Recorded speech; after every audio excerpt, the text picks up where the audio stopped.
అందరికీ నమస్కారం. నేను మీ రాజా సింగ్. గోషామహల్ నియోజకవర్గం ప్రజల ఆశీర్వాదం వల్ల, తెలంగాణ ప్రజల ఆశీర్వాదం వల్ల, యావత్ భారతదేశంలో ఉన్న అందరు హిందువులు ఆశీర్వాదం వల్ల ఇవాళ నేను నా ఫ్యామిలీ సేఫ్గా అమర్నాథ్ యాత్ర చేసుకొని ఇవాళ శ్రీనగర్లో హాల్ట్ అయినాం. నిన్న నేను అక్కడనే ఉండే, జస్ట్ 1 కిలోమీటర్ డిస్టెన్స్ ఉండే. పరిస్థితి నా లైఫ్లో అట్లాంటి నేను ఎప్పుడు చూడలే. ఎట్లా వరద వచ్చిందంటే దాదాపు టెంట్లు మొత్తము మునిగిపోయింది, కొట్టుకొని పోయింది. ఏ ప్లేస్లో మేము భోజనం చేసినాం ఆ ప్లేస్ కూడా మొత్తం సర్వనాశనం అయిపోయింది. ఏ ప్లేస్లో మేము కూర్చొని కొంతమందితో మాట్లాడినాం ఆ ప్లేస్ కూడా మొత్తం కొట్టుకొని పోయింది.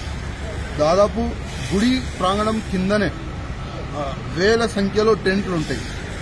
ఆ టెంట్లోనే కొంతమంది వచ్చి నైట్ హాల్ట్ అవుతారు. కొంతమంది శివ భక్తులు అక్కడ టెంట్లు వేసుకొని పబ్లిక్కి ఫ్రీ భోజన వ్యవస్థ, ఫ్రీ వాటర్ వ్యవస్థ కూడా చేస్తారు. అంటే అక్కడ వాతావరణం చూస్తే చాలా హ్యాపీగా ఫీల్ అవుతుంది. అరే రియల్ అయినా మనం ఒక పుణ్యమైన క్షేత్రంలో వచ్చినాము, చాలా మంచి క్షేత్రంలో వచ్చినాము అని ఒక మంచి ఫీలింగ్ వస్తుంది. చాలా మంది భక్తులు నైట్ వస్తారు, నైట్ హాల్ట్ అక్కడనే టెంట్లో చేసుకుంటారు. మళ్ళీ మార్నింగ్ దర్శనం చేసుకుని మళ్ళీ వాళ్ళు రిటర్న్ వెళ్ళిపోతారు. ఈ గుఫాకి వచ్చే 2 దారులు ఉన్నాయి. పహల్గాం నుంచి ఒకటి, అదేవిధంగా బాల్తాల్ నుంచి ఒకటి. పహల్గాం దారు దాదాపు 48 కిలోమీటర్ ఉంటుంది.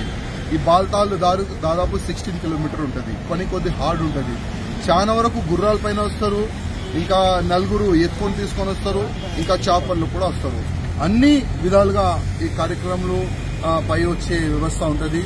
కానీ నిన్న మనం చూస్తే ఎట్లా వరద వచ్చిందని నా లైఫ్లో అట్లాంటి నేను వరద చూడలేను. చాలా మంది చనిపోయినా. ఇంకోటి ఏంటంటే మిలిటరీ వాళ్ళు అక్కడ ఉన్నారు.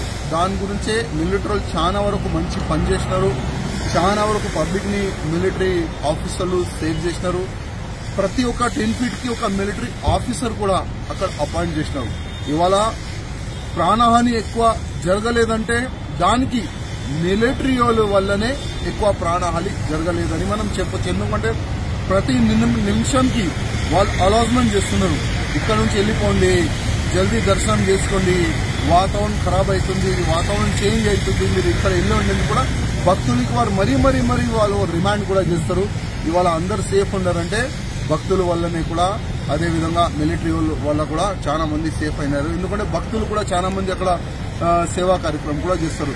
నేను మళ్ళొక్కసారి మీరందరికీ హృదయపూర్వకంగా ధన్యవాదం చెప్తాను. ఎందుకంటే ప్రతిసారి మీరందరూ నాకు ఆశీర్వాదం ఇస్తారు. నేను కానీ నా ఫ్యామిలీ కానీ సేఫ్ ఉన్నాం. ధన్యవాదాలు. హాయ్ ఫ్రెండ్స్, మా టుడే టుమారో యూట్యూబ్ ఛానల్ చూస్తున్నందుకు చాలా థ్యాంక్స్. మరిన్ని లేటెస్ట్ వీడియోస్ కోసం వెంటనే సబ్స్క్రైబ్ చేయండి. అలాగే ఈ బెల్ ని కూడా రింగ్ చేసేయండి. మా నోటిఫికేషన్స్ అన్ని మీ మొబైల్లో వస్తాయి. అలాగే మా వీడియోస్ మీకు నచ్చితే లైక్ చేయండి, షేర్ చేయండి, నచ్చకపోతే కామెంట్ చేయండి.